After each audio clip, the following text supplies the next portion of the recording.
Welcome to the Grazing Grass Podcast, episode 27. Start somewhere, ask questions. If you think you can't do it, find somebody that's doing it.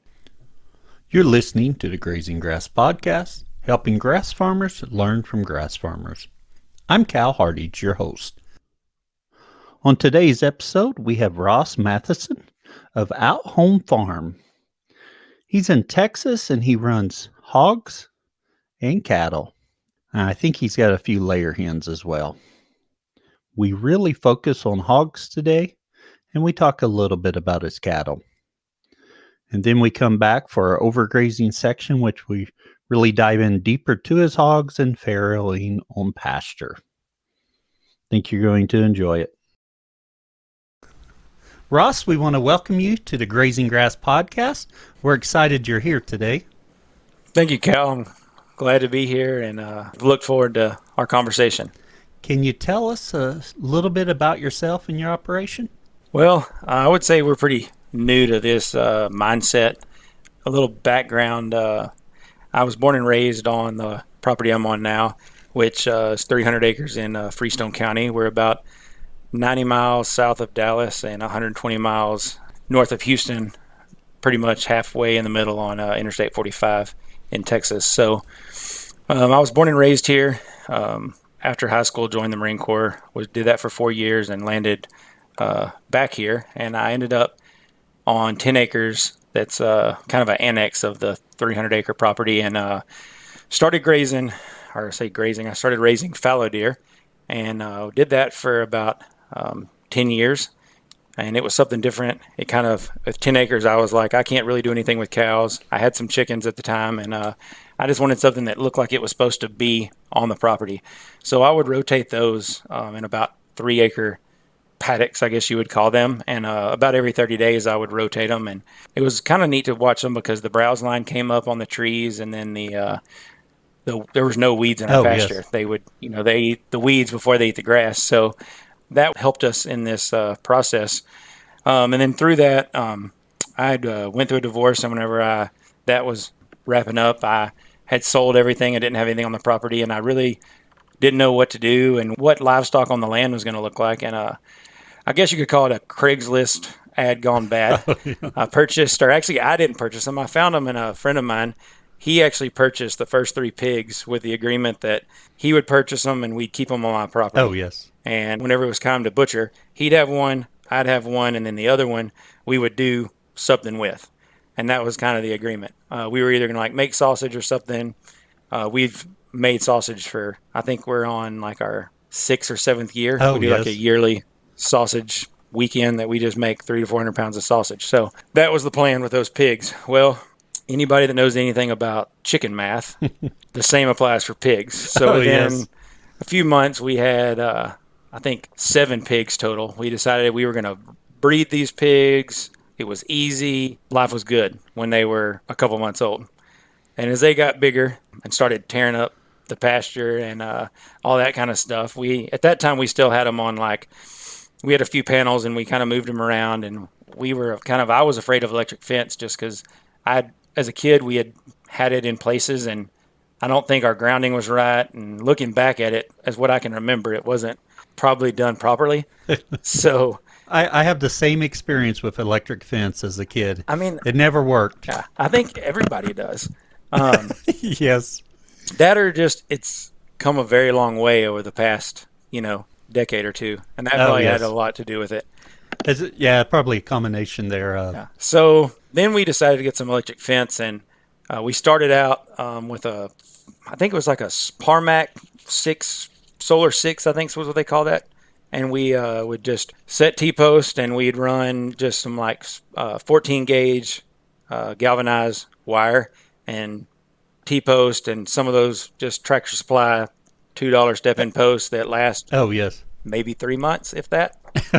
Yes. So that's kind of where it began. And we sold some meat the first time. We took, I think, 5 of the 7 we took to the processor, and we kept 2. And then, back up. There was one, we bought 2 boars, and to figure out which one we were going to use and then to breed with, the other one that was kind of our research and development plan. So that was just a on-farm slaughter, and we enjoyed it. And we were like, okay, we love this pork. We love the flavor, the texture, all that kind of stuff. So from there, we took 2 gilts and bred them. And then we started thinking, like, what do we do? How are we going to do this? What are we going to build? And we'll kind of go into this, our farrowing process, later on in our segment. But so from there, those 2 gilts, we had, I think, 17 piglets out of those 2 litters.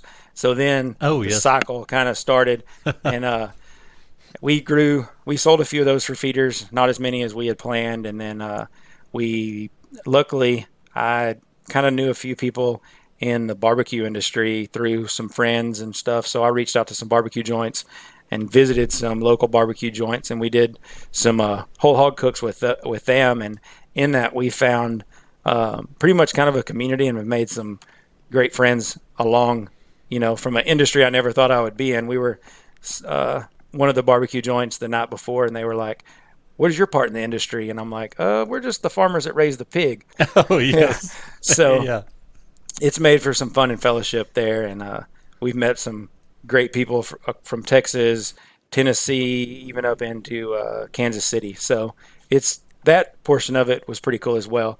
Oh, yes. Sounds like it would be. So that's kind of the story behind the pigs. And then we have always had some laying hens, and we keep those I've overbuilt a 8x16 chicken tractor. I kind of went off, was it John, I think it's Scove? Any way you say it will be better than my attempt. I'm just going to leave it at that, so I don't. Okay. Let's see. His website's Farm Solutions. Yes, that guy. Yes. So I will put his link to his website in our show notes, and I'll make sure I have the right one there. Perfect. That works for me. I'll take it. Yeah. So I took his plans and overbuilt this thing. I built it with, I wanted to make it pig-proof was my thought. So I built it out of some 2 3/8 drill stem pipe or tubing pipe. Yes. And then that's a little bit bigger than that 3/4 inch conduit he uses. Okay. Yeah, it's a lot heavier. And some friends of mine had a duck blind that they hadn't used in years, and they were going to scrap it. And I was like, don't do it. I'll take it. So I took that, and it had some 2-inch angle iron in it. It had some, I'm not sure what all it was made out of. Some channel, some angle, and then I actually took some sea purlin and some of the 2x4, 6-foot, 20-foot long, 2x4, horse. I think they call them horse panels. And I took one of those and cut it in half, and we used that for the sides and the front. So it's 3 foot tall, the peak's at 6 foot, and then it has just regular R panel galvanized, or galvalume R panel for the top, and then we've got some. Oh, okay. Then we got some canvas tarps that we drop down on the side. So we move that with our chickens, and we use that kind of as their house. And then we have one of the 165 foot rolls of Premier One. I think it's the Premier One Plus poultry netting. At the time when we got it, it's the only thing you could get. So it's the more heavy duty one, which works perfect. So we move that thing. I try to move it twice a week, but the reality of it probably gets moved once a week, just due to that. We're pretty small scale, and I don't want to call it a hobby because it's more of a business, which that kind of wasn't the plan at the time when we started it. It just turned into it. And having a full-time job and trying to do this, you got to find that balance. You are exactly right with that, yes. So from there, we also have a herd of South Pole cattle and some South Pole cross cattle that we purchased. That was our COVID purchase. A lot of people went out and bought this and that, and we bought a herd of South Pole cattle from a guy. So there you go, yes. Yeah. Luckily, though, it came with some steers ready to go, and it actually came with dates and a processor. So it was nice. It was a good purchase. Before we had made the purchase, another farm that we had worked with, we actually used their boar just because of our acreage and the amount of gilts. To me, the economics of having a boar on the property just doesn't make sense, just because in the past, if we ever tried to separate them or anything, the boar's going to get to those gilts. Oh, yes. It really doesn't matter what you have in between them. How many gilts do you have now, or sows? So right now we have one sow, and I've got 5 feeder pigs. Oh, which yes. 3 of those are gilts, and 2 of them are boars that they're like on the calendar to get cut pretty soon. They're getting close to that weight. But out of those, we will keep 2 of those gilts to kind of keep our cycle. Oh, yes. Which I'll go into a little bit more later. Okay, very good. Tell us a little bit about the type of land you're running your hogs on. So the hogs right now, we keep on 10 acres here at where we live on I guess you call it the homestead. And we have kind of used those to open up and create a more silvo pasture. Oh, yes. At the beginning, we put them on one of those it was like a 2-acre paddock that we used that the fallow deer. So it was nothing but bahia grass. Oh, and okay. I'm not a fan of bahia grass. The seed blows it, and it's growing. Oh, yes. It's, it's a good forage, but I just, it serves a purpose. But when you have a yard, you're trying to like mow bahia grass weekly. It just doesn't make sense. Yes. The economics aren't there. So I use the pigs to just kind of destroy that pasture to see what would come up. Oh, yes. And so we did that, and I've actually got some seed. I've got to go my next 6 days off stint. I'm actually going to go borrow some friends' no-till drill, and I've ordered green cover seeds. So I ordered 20 pounds of their Chaos Garden. So we're going to try a little Gabe Brown experiment. Oh, yes. Down in Texas. We're going to see how it goes. I talked to Noah, the seed rep, and he said that there's been a few people that have tried it down here. So we're going to try that in the front to see what we can do, and mainly just for an experiment. We'll use some of the crops out of it, veggies for ourselves, and the rest we'll feed to the pigs. And then we're going to use that experiment just to kind of build the soil up a little bit better before we either plant an orchard or put in go back to a native grass. Oh, yes. Like a grassland mix is the plan. So now, after that was where we started with them for a year. We just kind of blocked it off and ran them through it. And then after we moved them out of there, we'd throw down oats and a mix of Swiss chard, radishes, turnips, carrots, just a bunch of root crops, just to let those roots just kind of break up the soil as well. And then as we moved to the pigs to the next little strip, we kind of strip grazed it, or strip rooted it, I guess you could say it. And then so we went through it and then kind of recreated it. About a day before we were going to turn them, we'd throw that stuff out and kind of let them root it up. And we just rotated them back through it. And we'd pick some of the goodies for ourselves, and the rest we'd let the pigs do that. And then that's how kind of we found the fruits of the poops, as I call it. We noticed that anything that we fed the pigs, any pumpkins, squash, anything like that, either our waste or just stuff that we fed them. Right. If you feed a pig a seed or anything with a seed, it's going to grow. So we found squash, pumpkins, tomatoes, all different kinds of stuff in our pasture. So it's kind of fun to just walk out there and see what you're going to see the year. Yeah, and it can be 3 months to a year after pigs have been in that area. Oh, yeah.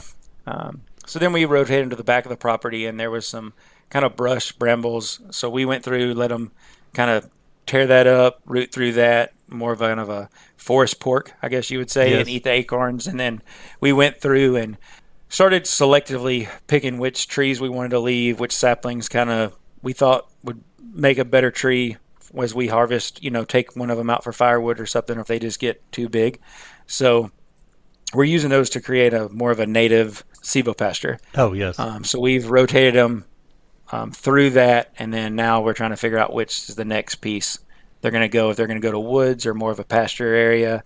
We're still trying to figure out what the next area is. We'll pick an area for pretty much a year and rotate them around in that section until we feel like we've got it the way we kind of want it to look, and we'll level it out and stuff and reseed it as well with oats and different things before they come back into it. So how big of paddock are you giving your hogs? So the hogs, we kind of give them, we start with about probably 2 to 3 acres. Oh, yes. And like I said, with our low numbers, we'll just kind of pick an area and leave them there for a week or so. Sometimes we've left them there for a month, just kind of depending on what it looks like and, how it's doing and Oh, what yes. kind of what we're trying to do with that land. If we're trying to just let them root around and see what seeds are in that seed bank that are going to emerge, or if we're just, like I said, in this like wooded area, it's mainly just to let them keep rooting around. And we'll put out some hay bales in there for them to root around in those hay bales and actually spread that out as well. Oh, yes. And while you've got your pigs going, what are you feeding them? So we actually we use a mill in Tony's Feed and Seed in Munster, Texas. So we make a long haul drive and pick that stuff up. That's actually where we get our poultry feed as well. Oh, yes. On your paddocks and moving the hogs, what are you doing for watering? The reason we've kind of stayed here is we've got water. We use just our regular community water here. We don't have a well or anything. Oh, and yes. So with it, for watering wise, we found the best way to work that works for us is we take some 55-gallon plastic barrels, and with those barrels, we'll take and put in a bulkhead kind of fitting. Yes. You can find some some brass ones. I'll buy them off Amazon. I can send you that link. Oh, okay. That'd be great. We'll include that in the show note. Awesome. And then I'll put a nipple on that, and we'll just fill those up. And about every 2 to 3 days, we'll top it off. Or if we're getting ready to move them, we'll let them drain it down so we don't waste any of that water. Oh, yeah. And then, we probably put it up about maybe 6 inches, so just in case it does get some debris or something falls down in there. Most of them, I've drilled the hole and used a string to kind of get the bulkhead fitting down through there without having to cut the lid, so not that much debris goes into it. Oh, yes. And then also in the summer months, we add about every second or third time we fill it up, we'll add a gallon of apple cider vinegar. And we saw a big difference in our pigs in the summertime. I just think, with as hot as it gets down here, I don't know if there's something in apple cider vinegar that just helped them. They just had a little bit more pep in their step, and they seemed to accept this heat. Oh, yes. And just do better in it. Are you using a certain brand of the apple cider vinegar or just whatever's available? Kind of just whatever's available. When it's possible, I get it from another farm, and they have it in bulk. And I think they actually get it from the same place that comes out of the Bragg. Oh, yeah. Apple cider vinegar, I believe, if I remember right. And they have it in totes. So I'll just go get 5 gallons or so if I'm ever in their area. Oh, yes. What fencing are you using for your paddocks? So our perimeter here on the 10 acres is a Stay Tough high tensile field fence. And so that's perfect. And then our interior fences, we use just polywire or that galvanized 14. Okay. Just kind of depends what I have on hand. And if we're going to run them multiple times, sometimes we'll use the galvanized and sometimes we'll use the poly. And I think in some places we actually have both on that. And we talked a little bit at the beginning or before we got started about your fencing on that. How many lines or strands are you running on those paddocks? All right. Well, so when we begin these pigs, we put them on 4 strands. So we do 4-inch height, 8-inch, 14, and 24. And then if there's going to be our cattle are close to it, we'll run one at 36 just to keep them from being curious. Oh, okay.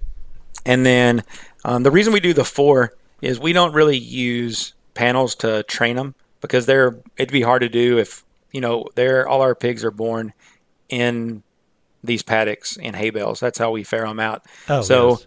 The 8-inch one, we actually drive a grounding rod somewhere close to these, and we actually hop that ground to that second wire that's at 8 inches.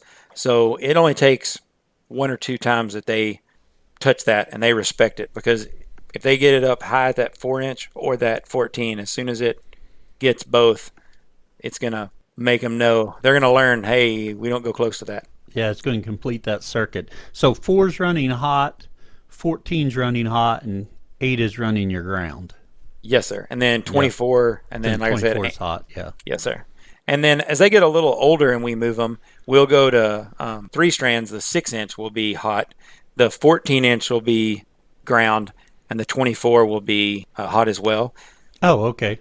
And by the time they're anything above that, once the pigs we've had, once they hit about probably 6 months old, they've learned to respect it. And then if we do kind of venture out and maybe move them somewhere else, that we'll use 2 strands at 10 inches and 24 inches, and both of those are hot. And we've actually even used these, kept some of these gilts behind 1 strand at 14 inches. We have kind of another area that they were in, and we moved them to the back of the property. And I was kind of curious how we were going to do this, and I was like, well, we're just going to run 1 line, and we just herded these pigs like you would cattle. Oh, yes. Let's talk about what breed of hogs are you using? So we use red wattles. When we started out with the red wattles, and then our second purchase of pig math was some red wattles, and then a couple were the red wattle large black cross. Oh, yeah.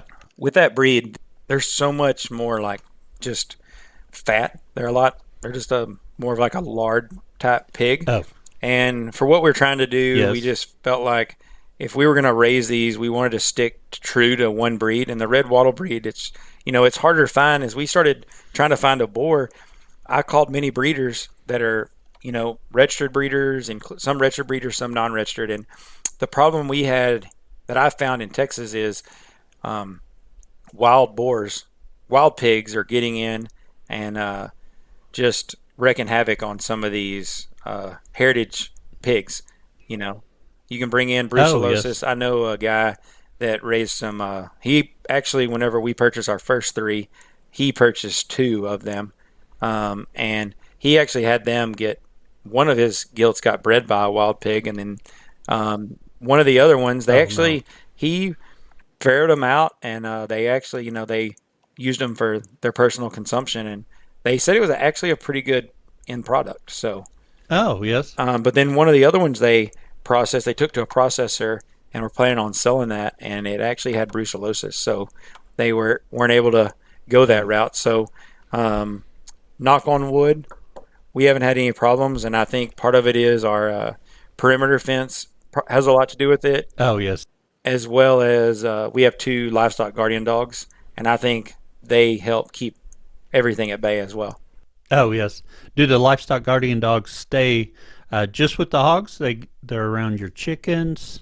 How are they? I mean, I think that's the goal with livestock guardian dogs, but these, one of them's a full Pyrenees, one is a half Pyrenees, and they go where they want to go. So, Yes. and Yes. I mean, one of them more of a guard dog is more of a farm pet. That's what I would say. He's more of the yes, mascot. Yes. There you go. But still, yeah, just them being there, they're going to do a lot to guard your animals, even if they're not quite in the right spot. Yes, they will. When they're not traveling, they like to take road trips every now and then. We've actually spotted them or have sightings of them 5 miles as the crow flies from our property. Oh, wow. So, Yes. Sadly, I've been there. Now, let's move over to your cattle for just a little bit, and then we'll come back to the pigs for our deep dive in a little while. Tell us what you're doing with your South Pole cattle. all right. So right now our South Pole cattle, we've got when we purchased them, the gentleman or the family. They were all natural grass-fed beef, grass-fed and finished beef operation, and they had it set up. They decided that it was time to move to the lake. So we actually were able to purchase their cattle. All the fencing on the property, it's 90 acres. It's kind of like you drew a rectangle and you took and long ways put 3 fences to make it 4 blocks. That's the way the property is set up. And actually, I don't use the water currently. It's got a 2-inch water line between the first and second block and the third and fourth block. Oh, okay. But I just back graze to ponds that are on the place and just go that route just for logistics. I'm afraid that if something was to happen and I wasn't able to get there to move them one day or something, and something happened to the well and them not have access to water, or something happened and I've got a water leak, and Oh, yes. I'm just kind of fearful for that. So we just back graze to water is what we're currently doing there on that property. When I'm off, I'll try to move them every 2 to 3 days is the goal. But whenever I'm off, I'm not able to move, or when I'm working, I'm not able to get out there like I was. Yes. At the beginning, I was moving them every day. Every day I'd come home, get off work. I would drive 20 minutes there, spend 20 minutes moving them, drive back 20 minutes, and the economics weren't there. That commute's a killer. Yes, sir. Now I was able to take over about 40 acres of the family land right down the road. Oh, yes. So it's a 2-minute commute. So I'm in the process right now of getting that set up. I've got 5 acres across the road set up, so I can do daily moves with electric fence. Yes. It was already fenced on. If you made a block L, I just had to put in 2 sides of electric fence, and then I've actually moved it through it. At December, I was supposed to be off that 90-acre lease, and then some stuff fell through. The buyers that were supposed to buy it pushed the date back. So I moved everything off and was getting ready to take the fence down, and then found out I was able to lease it back. So I took the cows off for a week and then moved the cattle back out there. Oh, yes. And do you know how long you have it for now, or is it kind of just up in the air a little bit, but you have it till it's not available? I have it till it's not available, and we're doing 6-month leases on it. Oh, yes. But the goal is to get this 40 acres set up so I can just bring all the cattle there. Is my end goal, and we'll see what it looks like come May. There's this 40 acres. It's probably, I would say, 60% grazable, and then the rest is wooded. But it's some areas are. I'm going to go in there and actually, my plan is to move the 2 barrel hogs or pigs over there to that pasture and kind of let them root up some and kind of open up some briars and stuff. Yeah. Before then, I can either get a tractor in there, or possibly a mulcher. It just kind of depends what's going on, and if I can, if I feel like that the economics are there, bringing in a mulcher versus just using the pigs. Yes, and what you mentioned there's what I've thought about personally was getting a few pigs and sending them through some wooded area I have leased that's you can't even walk through because of the briars and other stuff. I don't even know what all the stuff is that pokes me as I try and walk through there. Whew, I understand. We have some places like that as well. Yeah. Let's go ahead and move to our overgrazing section.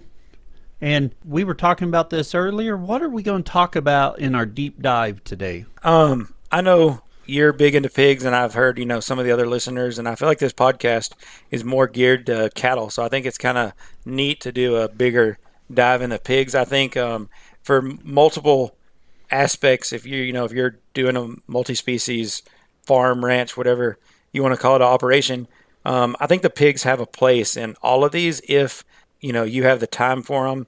And the biggest thing that I think is, with cattle, you don't have a feed expense. If they're just on grass, yes, you have some expense there, but there's not a daily input cost like there is with pigs. Right. There is that with chickens, but they're shorter time frame. They're not if you're doing pasture broilers, you got them for 8 weeks? I think maybe 10 to 12 if you're doing some of those other breeds. Slow growing, yes. The slow growers, yes, sir. But with the pigs, you have a big investment because you're gonna feed this pig out, depending on what I've seen, anywhere from 6 months to the way that we do ours. It takes us about 10 months to finish these pigs out to get them where we want them. So I'm going to jump in there, Ross, just a second. So taking you about 10 months, what weight are you starting them out? What weight are you finishing at? So we are starting with piglets born on our property. Oh, okay. And so piglets born there? Yes, sir. And then we're shooting for about 180 to 200 pound hanging weight. So that's about 260, 280 live weight. Oh, okay. So a pretty big fat hog. Yes, sir. And then, but one thing you have to really consider is you're going to have 50% of your investment in these pigs is going to be in feed, unless you think outside of the box. I know some people that team up with some grocery stores and some kind of grocery markets and stuff, and they get their waste and they have, but in that they say if they're not there every day, they're going to lose that agreement. So there's a cost in there as well. It makes it difficult for someone who's got a off the farm job to pick that up and definitely. do that. So 50% of your costs come from there. So one thing we've done to get that cost down is we are actually farrowing these gilts out in hay bales in our wooded areas of our property. And with that, we've seen amazing recovery, just because the pig gets to be a pig. If these wild pigs can do it in the wild, why couldn't we do it with these heritage breed hogs? So I actually got that idea from Low Cooling Farms in Louisiana. I followed them on Instagram and reached out and just said, that's all it is just a hay bale. She was like, yeah, just put out 3 of them. If you have 2 pigs, put out 3, and they'll pick 2. And then they'll end up kind of cleaning that other one up as well. And sure enough, we sourced our hay from reclaimed mine land. So it had a lot of vetch, clover, blue stems, kind of those native grasses. Right. I mean, you could see by the time they took that hay bale, it probably was scattered in like probably a 20-foot circle. And that next spring, it was amazing. We had vetch and clover up knee high. So it made sense, not only for, not having to worry about having a shelter or a farrowing crate or anything.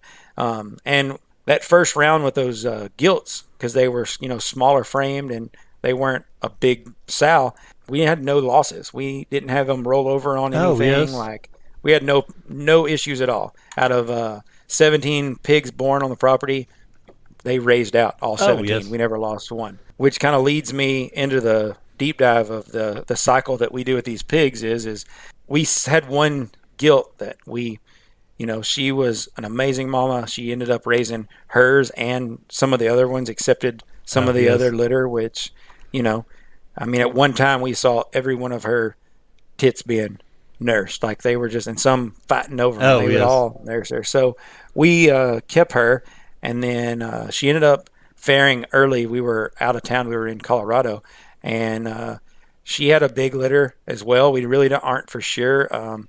The friend of mine that I kind of started the pigs with is when we brought in the cattle. We just kind of cleaned up our partnership, and then I started Out Home Farms at that point.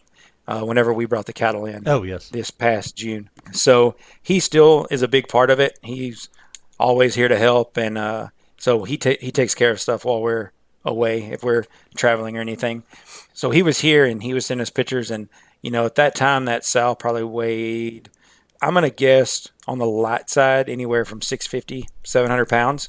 And we did lose some pigs. It's kind of it makes you question, your thought process and all that is, are you being a good, not only a land steward, but also, a steward to the livestock. Right. So, with that happening, this kind of was a thought. I'd read it somewhere and I can't find it. I've tried to go back to it to share this with some other people. It was an article I found about this farm, and I want to think they were somewhere up north, and they'd start with these pigs. I'm going to start it at the pigs. They start these pigs, and they would raise these pigs, and at 8 months, the gilts that they were going to keep as breeders, they would breed those gilts to a boar. And then the rest of them, they'd finish them out till they're 10 months, and then they would harvest those barrows and gilts, and then those gilts. So at the gestation periods, 3 months, 3 months, 3 weeks, and 3 days. So when the math comes out with that, at 8 months old, you're looking at about a year old, roughly, when they're going to have their first farrow. And then at that, they're still relatively small. So from what we've experienced, we haven't had any losses in them, rolling over or anything like that on any of these piglets. So then you're at 8 months, you raise these, the piglets or stay on the mom. And then when you wean the pigs, you give her a recovery time, and then you go ahead and take her and harvest her. And then that's kind of where you get, she's a little bigger. So you get your sausage cuts out of her, and then you start this cycle over with these piglets. So that's the direction we're heading. Economically, it makes sense. We, during COVID and trying to find, spots were hard to come by. They were. Ended up, when we got some of our, what were supposed to be, pigs, they were some hogs. I mean, we had some 500-pound hanging weight. Oh, wow. Pigs, and you think, oh yeah, that's big. Well, when you pay that hanging weight, that includes the fat. And some of Yes. these processors, you have to pay to package the fat and other stuff. So by the time you get it, you don't have the return in your investment on those bigger pigs. So it just makes sense, the way that we do it in our numbers and calculations. This cycle that we're going to try, we actually we have a partner farm in Waxahachie that we use their boar. Oh, Their yes. hillbilly nutrition. So we use their boar, and actually Tracy and Gary, they're going to actually start this cycle as well. So we're going to have us doing it on a smaller scale. They have a bigger operation. I think their goal is to raise like 70 to 100 pigs this year. Oh, okay. So they're going to do it Yes. on a much larger scale than we are. So I'll let you know next year Okay. if Sounds this good. works better. It sounds, like I said, I had read about it, and if I can find it, I'll send you that link as well. But I've tried searching for it quite a few times and haven't been able to find it.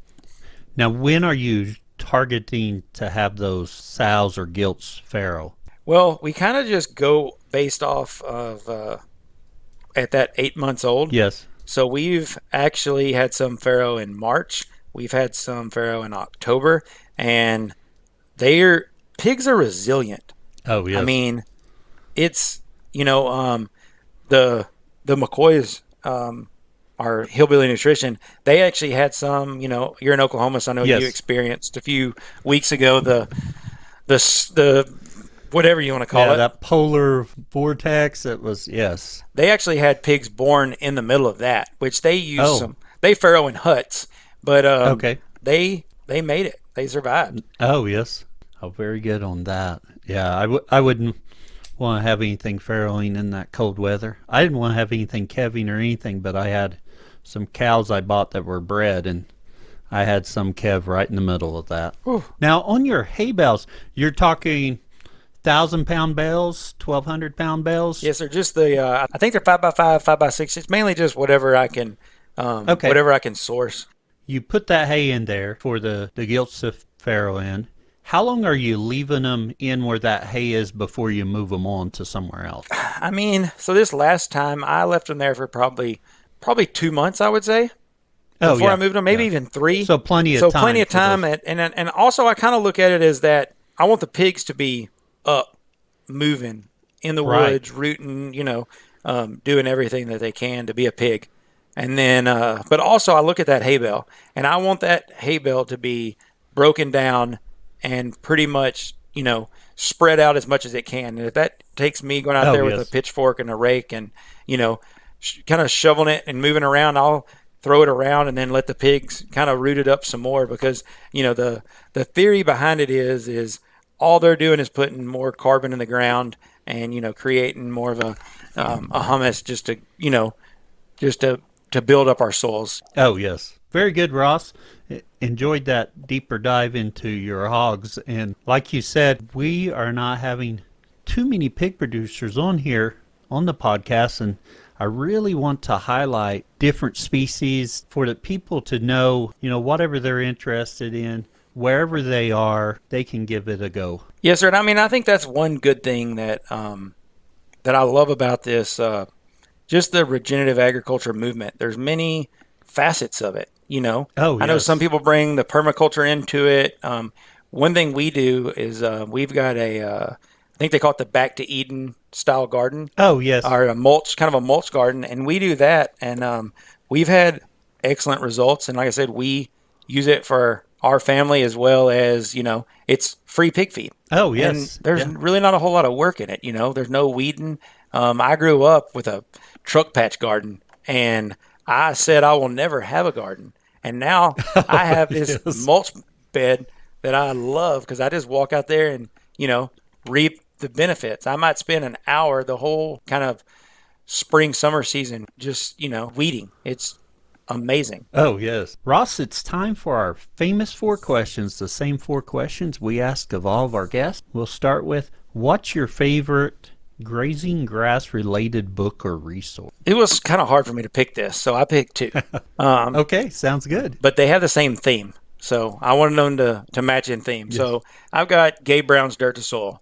And I think that's just, it's just a good book to hear these different experiences. And here's, kind of, I think out of all the books, it's a good summary of all aspects of what they're doing in their operation.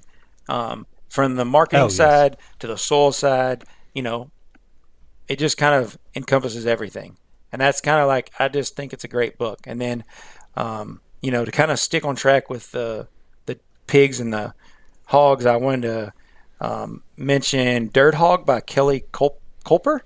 And when I got that book, it's not really regenerative agriculture based book. It's more of just, I think it's Dirt Hog, how to raise pigs outdoors. But it's a good book just to kind of take a deep dive into it. There's lots of pictures, there's some illustrations, and which they're in, I think he's in the Midwest. Oh, okay. It's just kind of a good pig book in general, and I was able to pull a lot of different knowledge out of that book. Very good. Obviously, we've talked about dirt to soil on the podcast before, so I'm familiar with it. Dirt Hog, I have not heard of. I've just pulled it up here on Amazon. A hands-on guide to raising pigs outdoors naturally. Very good. Ross, our second question is, what tool could you not live without on your farm? Well, I was introduced by my neighbor to the Gallagher fence tester. Oh, yes. By the time, I kept it for longer than I should. I'm sure he's going to listen to this and be like, yeah, you did. Then I had to purchase one, and it was on back order, so I had to wait. So I'd have to go borrow his every now and then. But it's good to have. It makes it a lot makes it easier to find faults. Here it's not as bad, but our lease pasture, the way it's set up, there's a few places that I'm constantly having to go back to just for just different things, and it's that fence system's been there about, I think, going on 5 or 6 years now. So I've had to change out a bunch of insulators. And, I feel like, every time I go out there, as soon as I go in the gate, I'm hitting it going down. There's one kind of feeder fence on a barbed wire fence, and the way it's kind of runs, the wind catches it and it wraps it around that barbed wire fence. So I've had to undo that. Then, or it's on the far side. So I would have to say that Gallagher fence tester has made it just makes electric fence easy. Oh, yes. Our third question, what would you tell someone just starting out on this journey? This is not my quote, but I want to read a quote that a good friend, mentor, I actually found him on Instagram, and I was following him. He's just kind of a pig guru. He's younger than I am. He's a young gentleman out of North Carolina. But no, he was headed on just a regular industrial agriculture pig guy is where he was headed. And I think he said it was his junior year. He just kind of started questioning some things, and he kind of turned and went to a more kind of the regenerative mindset. And his name's Ryan Curtin. If you look him up on Instagram, his name's Pork Ryan. And it's RYRHYNE. And we just call him Pork Ryan. And anyway, I was at that time is whenever I was driving every day to that lease pasture, moving these and then coming back. And he had sent me a text, kind of like I was telling him I'm just kind of getting, I don't want to say burned out. I don't remember what was going on. He just checked in to see what was going on. And I was like, I'm trying to do this and this, and I'm spread out. And this was what he told me, and I think everybody out here needs to hear it in some form or fashion. I'm sure I hope it touches them like it did me. Don't stress out beyond your means. Oh, yes. Do what you have to do to keep balance in your personal life. Remember, the farm isn't your life. It's a part of your life. Very true. Very true. And I think, we have this mindset and drive, and, I know there's, I can say this for myself. I look at this kind of experiment and hope there's others that question what I'm doing and see how I'm doing it. And maybe they decide, you know what? I'm going to take a stab at this. I'm going to try and stockpile some grass and maybe not cut as much hay or buy as enough hay. Or maybe they just say, you know what, I'm just going to buy some, run some hot wire or run some electric fence and buy a couple spools of poly, and I'm going to try this rotational grazing. Or I'm going to take this 100-acre pasture and, break it into 4 sections and rotationally graze that way. I think there's starting to be a paradigm shift in, agriculture in general. And I think, I just hope that maybe something I say, something I share, something I do can impact somebody else. That's one thing I enjoy about this podcast is I've listened to probably every episode, and there's something that I, resonated with, or something I took away with it. So I just want to thank you for having this idea. I know you were like, there's nobody in my area doing this. Right. I want to find people that do. So thank you for putting this group out there, and giving somebody like me at a small scale, space to share my story. It was a little intimidating after, you had reached out and Will Harris spoke, I think the week after. And I was like, yes, okay, I guess I can try to, stand up to this. You've done a great job, Ross. Just speaking to that, because I just had that conversation earlier with a future guest about it. I think there's value in people just starting, people that's been doing it a few years, people that's done it a decade, people that's done it multiple decades. I just want to reach the gamut and show a wide variety, because if someone's thinking, maybe I should try it, looking at what some people's done, it's too far in the future for them. But if they can hear from someone who's not so far ahead of them, they think, oh, I can do that. I can take 10 acres. I can buy some hogs. I can get started on this and try it. Yeah, and I mean, so I shared that words of wisdom. So this is going to be mine. Mine is just, start somewhere, ask questions. If you think you can't do it, find somebody that's doing it. All the people that I've, kind of connected with in this, I reached out to on Instagram and just said, this is my story. That's what I'm going on. Yes. And there's been multiple people that I've heard on this podcast that I've reached out to and, had conversations with them. And hopefully I'm going to get a chance to go tour their place or, maybe take some of their courses. Oh, yes. So that's one thing that I'll say is just ask. And 90% of the people out here is they're going to help you, or they're going to steer you in a direction and help you along this journey. Oh, yes. Oh, I have to say the community is very helpful and very much willing to do whatever they can to help you be successful. Yes, sir. I will agree. Yep. And our last question, Ross, where can others find out more about you? All right. Well, we have, we're online at outhomefarm.com. And then we're not on Facebook. I'm going on about, I think, 4 years Facebook sober now. Oh, wow. So very we're good. not on Facebook. But we are on Instagram. You can find me at RW Mathison. And then the farm is at Out Home Farm. And my partner, Katie, she kind of runs that page. I get on there every now, but that's kind of, I let her do it. I would probably have some errors or something that she wouldn't agree with. So I just let her handle that. So we both have full-time jobs. So we're not on there probably as much as we should be, which is why we do sell our meat. And then we also wholesale meat. So we team up with our beef with Hillbilly Nutrition. So you can check them out there on Instagram, Facebook. They have a website, and they sell direct to consumer and ship. So we kind of leave that up to them, and we're that's kind of a future thing. Is we're going to kind of we're going to kind of grow that with them, and maybe add our pork to their offerings as well with their pork, or we're going to kind of come up with a way for them to kind of help us in that direction, because where we're located, it doesn't make sense to drive 3 hours to go get dry ice to ship a box. So that's the direction we're looking at heading. Very good, Ross, and we'll put links to your sites and their sites in the show notes.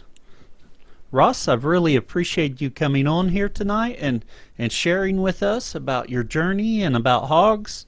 I think this is the most I've talked about hogs in a while.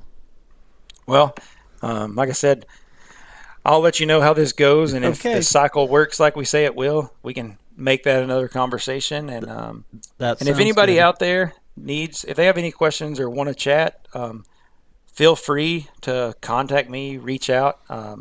You can fill out the contact on our website, and when I get that, I can give you a call or reach out on, if you have Instagram, either one of the accounts, just shoot me a direct message, and as soon as I get it, I will reach back out and we'll connect. And like I said, I'm open to chat if anybody needs any help. I mean, that's kind of like Cal said, this community, I think, is great about sharing information, sharing resources, and anything I can do to help somebody else. That's what we're here to do. I hope you've enjoyed it as much as I have. Ross did a wonderful job,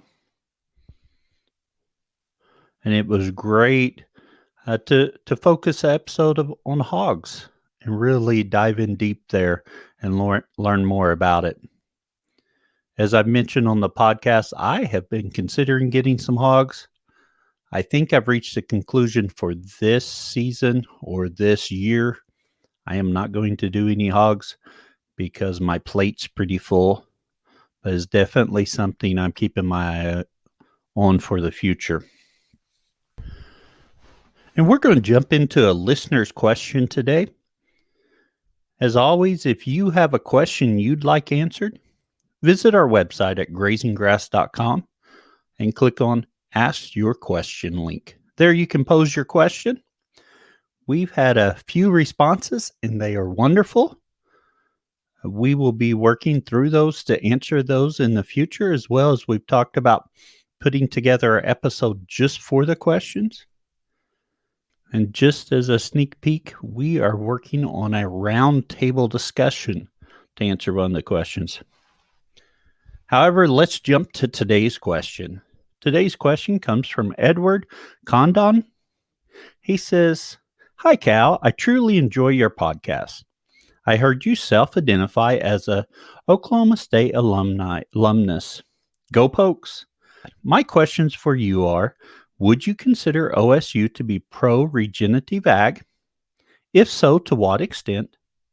Which professors' extension agents are the most soil-centric, regenerative-oriented, enterprise stacking, etc.? Thank you very much." Edward, I appreciate your question. Sadly, I don't have a good answer for that. I graduated from Oklahoma State 25 years ago. Well, maybe 26 years ago. Time flies when you're having fun. At that time, there was very little conversation about rotational grazing or anything outside of conventional ag. OSU publishes a weekly ag show that's on our local PBS channels called Sunup. It's also available online on YouTube.